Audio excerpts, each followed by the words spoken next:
Welcome to another episode of the Journeys of Not So Ordinary People podcast. I am one of your co hosts. I'm Dr. Joe Hamlett, and alongside me, as always, is Dr. Dave. How are you doing today, sir? I'm doing well, Dr. Joe. I'm doing well. Thank you. Well, that's a good start. Well, we want to thank you all for tuning in to this episode. Again, we're the Mid Career Professional Podcast, but as I always say, this applies to just about everybody. So hopefully you'll gain something from this particular episode. And thanks for those of you who are returning, or if this is your first time, thanks for showing up. So, like in normal fashion, like we always do, how we start the podcast, one of us starts the podcast or brings a topic up, and then the other gets us going on the actual content. So, I have the pleasure today of talking about the title or introducing the title. And so this is a little different. We kind of started a series, and so this is slightly different. It may still apply, but this is a little bit different from what we've been doing the past few weeks.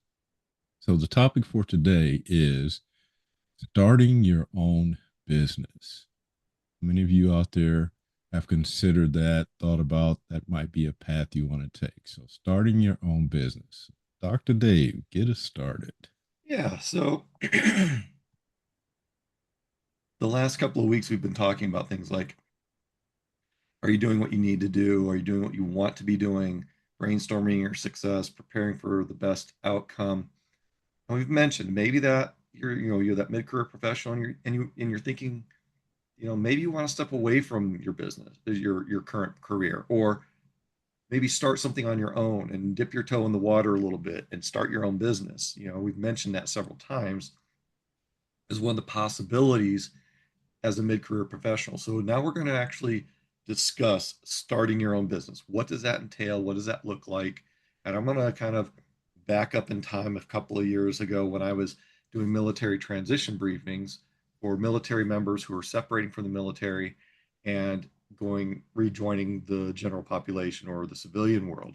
And one of the questions I had from about 15% of the people was, how do I start my own business? I'm not sure I want to work for a company. I've got an opportunity to do my own thing. I've got some ideas. What does that look like? And you could be that mid-career professional. You don't have to be military, but you could be that mid-career professional that's saying, hey, I've been doing this for a while. I think I could maybe do this on my own. I want to try it. Or maybe you have your regular job and you're thinking, maybe I want to do something a little bit different for myself. Maybe you want to get into rock polishing or selling cupcakes or something like that. Who knows?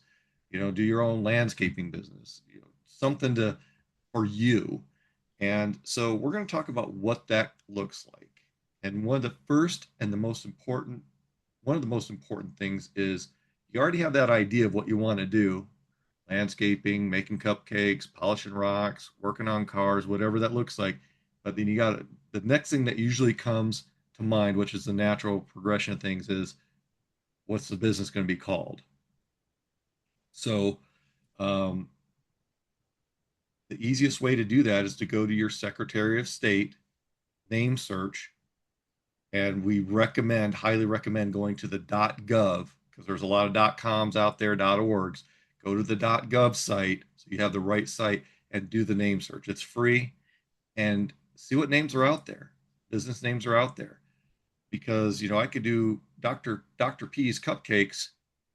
That sounds kind of weird now that I said it, Dr. P's cupcakes, but maybe Dr. P cupcakes is already taken. Maybe Dr. Dave's cupcakes is taken. Maybe Dr. Cupcakes, maybe Dave's cupcakes. So then what do? You have to get creative. And that's when we've talked about the last several weeks about being flexible. What does that look like? What are some alternatives of you've got that perfect name, but someone else has already got it. You can't use it. So you have to get creative, something that's going to stand out, be memorable, but not too complicated.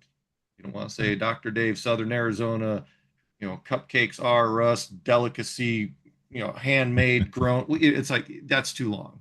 Right. And you don't want to, you have to be careful of using acronyms because there's a lot of acronyms that are out there that have already been taken or trademarked.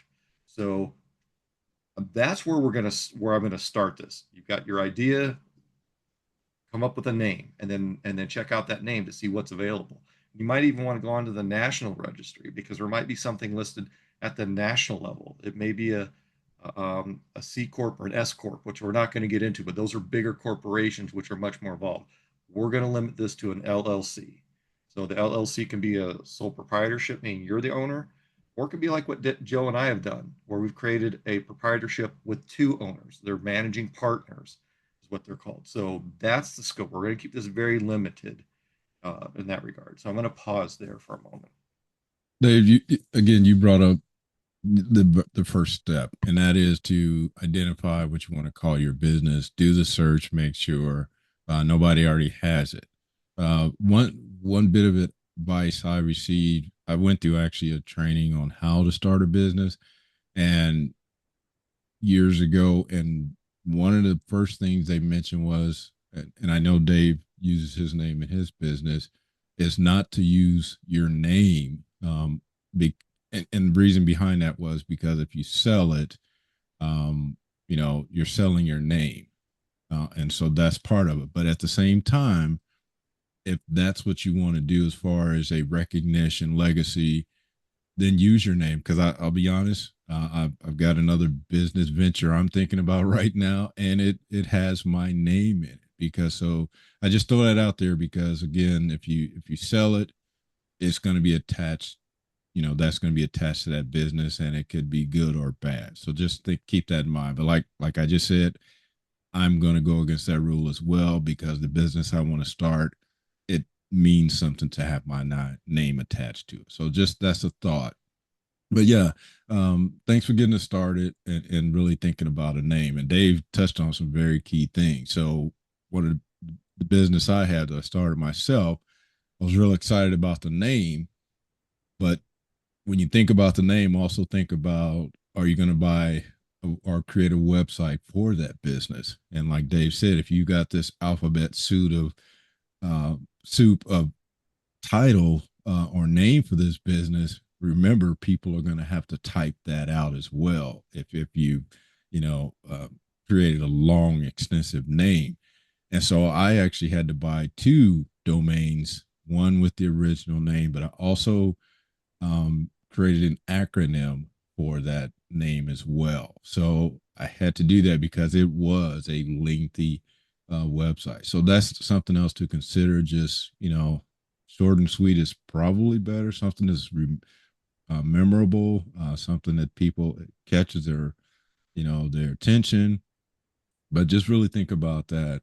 And the other downside, or some of the things you think about too, is if you start to gain momentum in your business, people may start to steal a derivative of your name, maybe shorten something or make it look very similar to. Because I did a search on my business years ago, and I did find people that were using like a shorter version of my business name. Again, so that's going to pull up before mine does. So some of those things to keep in mind when you are thinking about names for a business. I know you're just starting out, but those are some of the things that you should consider, just as you think about, if I'm looking in the phone book or much of a thing anymore. But if you're looking on Google search or any of those types of things, remember the name matters as far as accessibility, makes sense, those types of things. So I just want to throw that in there as far as naming your business. Joe, you bring up a very big point because we've talked about searching this. I've mentioned start searching the state website, the Secretary of State website for a name, but you bring up an absolute imperative. If you want to go online, which most people do these days, you have to check out the web domains because the business name might not be taken, yay for you, but the domain may be taken. And to your point, derivatives, it could be the number two instead of the word Exactly. two. Yep. It could be three instead of three. It could be tree or tray. I mean, there's a bunch of different derivatives. And there was a company that I worked for that had a similar situation. They wanted to having to buy something like 60 domains. And one of them cost them, I think, six figures because the person already had it and that's what they wanted for it. So they paid the six figures for that name. So that person couldn't use it anymore.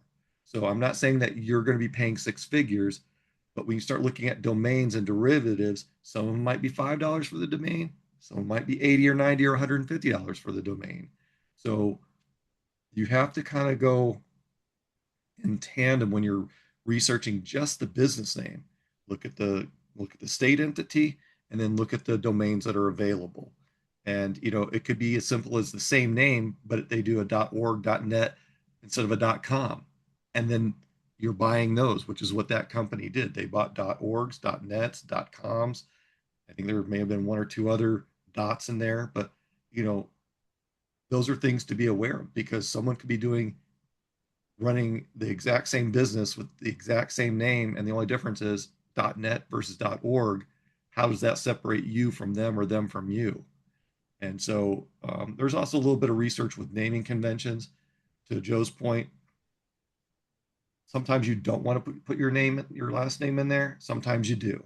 Like law firms, if you want to be associated as a paralegal, maybe you do want your name in there, or as a medical assistant or something like that. Maybe you do, maybe you don't. It just depends. Do a little bit of research on there, see what kind of guidelines or common practices, again, to distinguish yourself, but not, like Joe said, have the alphabet soup in there.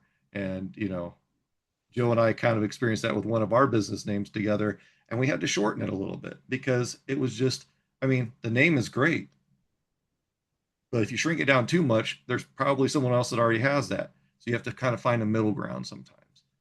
So the next thing I think we want to talk about are a few of the resources that are available to you for starting your own LLC. If you're a veteran, there are a plethora of free business resources to help veterans start their own businesses. Do a simple search. Make sure you're not paying for it because there's so many no cost ones out there. And then there's also the Small Business Administration. There's local entities that will assist you for free to start your own business.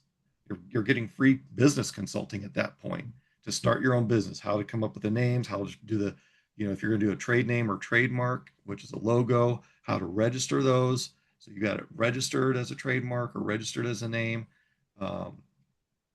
There's other things such as the paperwork. They can help you go through all the paperwork, minimize the fees so you're not paying like, I mean, if you want to, you can go onto the Secretary of State and you could order an encyclopedia of things, but you may only need 2 or 3 things. And it's usually pretty nominal to start a business. In some states it's as little as $50. In other states it can be $150. So it just depends. And sometimes it can take up to 2 weeks. Joe and I, one of our businesses, cost us, I think, $50 and took like 5 minutes and we had it established. Yeah. So it just depends. Other things you might want to consider is taxation. How does that look? Um, some states you can establish a business and you don't have to have a physical presence or residence. Other states you do. Another thing is, along with taxation, is if you're by yourself as an LLC owner, then you can do your taxes through yourself. Usually, again, check your own laws, local laws and entities. But then there's, so you can do pass through taxation. There's, you can tax the business entirely separate. There's a couple of options out there. So there's free legal advice for like that with these entities that are out there. So not only is it starting your own business with the paperwork, there's free resources on how to tax your business. What's the best way to go through the ownership? Is it a managing partner, or is this managing partners between Dave and Joe, or is it a sole proprietorship where Joe owns his and I own mine? So there are some options out there. There are plenty of resources. That's the point here. Hey, Dave, I just want to touch on residency just for a minute because, again, some states may not have like a state requirement, but the city I live in, especially if you run business out of your household, Mm-hmm. I actually have a occupational permit that I have to get through my There. city, and that's not in every location, but just check your local laws as well as the state laws, because there may be some requirements for that as well. So, and again, that's $25 a year for me. And it's Um, zero and, for me. And and I so, think next yeah, year it goes up to $50. So I mean, it yeah, just depends. Check it out, like Joe right. said. So there may be some association with starting a business, but but the nice thing about it is that that's a tax write-off. So at the end of the year, when you file your taxes, you can claim that as a business expense. So again, just think about there's when I first thought about starting a business, I thought I could just go down and say, hey, I want to start a business. But like Dave said, there's a lot of information that you need to really think about and consider when you're going down that path. So Dave, I just wanted to pause here because I think it's time for our weekly challenge. So what is our Hmm. weekly challenge today? Yeah. So our weekly challenge this week is we want you to go to your Secretary of State business name search website. Highly, highly, highly, highly recommend a .gov site and search for viable names for your LLC. It seems it's a simple one. It's going to get the creative juices going in that gray matter between your ears. Something to get excited about because once you find something that works, you're going to get excited about it. We guarantee it. You're going to just be like, I can do this. And then as maybe a secondary, like we mentioned, look at some website domains, see what's out there. But the weekly challenge for this week is just go to your Secretary of State business name search website with a .gov extension and see what names are available that you would be interested in, or search and see if Dr. Dave's cupcakes extraordinaire is available to Right. register. Yeah, and what's funny is you'll be surprised that some of those names that you have in mind, you think are unique, are actually already taken. So I Mm-hmm. think Dave talked about it or touched on it at the very beginning that you might have to be flexible. So you might have to have some second and third options in front of you as well, because like I say, um, you may think you're really creative. Somebody, across the state might have had that exact same idea. So just again, be prepared that your number one choice may not be there. So anything else we want to leave our audience with today in reference to starting your own business? And I know we just really touched on the surface, scratched the surface. So there's still a lot of information that needs to be considered. But for starting out, what do you think there's anything else that we might have missed or touched, might need to touch on before we get out of here? Sure. I just want to summarize two quick things, maybe three. Do your due diligence. That's one. Utilize all the available free resources to you. Don't try to reinvent the wheel on this one. Go to other people that you might know that have their own business. Talk to them, um, and again, do your due diligence with all the free resources out there. There is a ton of them, a ton. And the third most important thing, have fun. This is you. Yeah. This is for Yeah. you. This is what you think is fun, what you're passionate about. You can do this. Joel and I have done it. We've Yeah. started several businesses. Many Some of them times. have done great, some of them not so great. That's okay. But this is for you. It's not a one and done sort of thing. Have fun. This is your time. This is your opportunity. This is your chance. Have fun with this. Well, Dave, I think ending on that note, I think that's it. It is this is a your process. It's not much different than you identifying what success means to you. And so today's point, this is your thing. This might be that dream you've had all your life to start a business, or maybe something that you just thought of and think, I want to do this, I want to try this. Again, is relatively inexpensive. So again, if you want to explore this for a period of time, I'd say it's well worth the investment to try it out, to see what you can do. And so again, have fun with it. This is your thing, your name, your whatever it is for you. Have fun with it. I agree 100%. Have fun with it. That's why I say I'm excited about my new business venture. So again, I'm excited about it. They say we got several businesses, but this is another one that I'm really considering. So that's where I'll leave it to. Again, there's a lot of information out there for you to go and research, and definitely we do recommend you do that. The more you know, the better off you'll be as far as getting started. You don't want to have any hiccups as you're starting. So again, we want to just thank you for tuning in. We want to thank you for coming back, or if this is your first time, hopefully you gained something from this. And as always, we want you to continue being your not so ordinary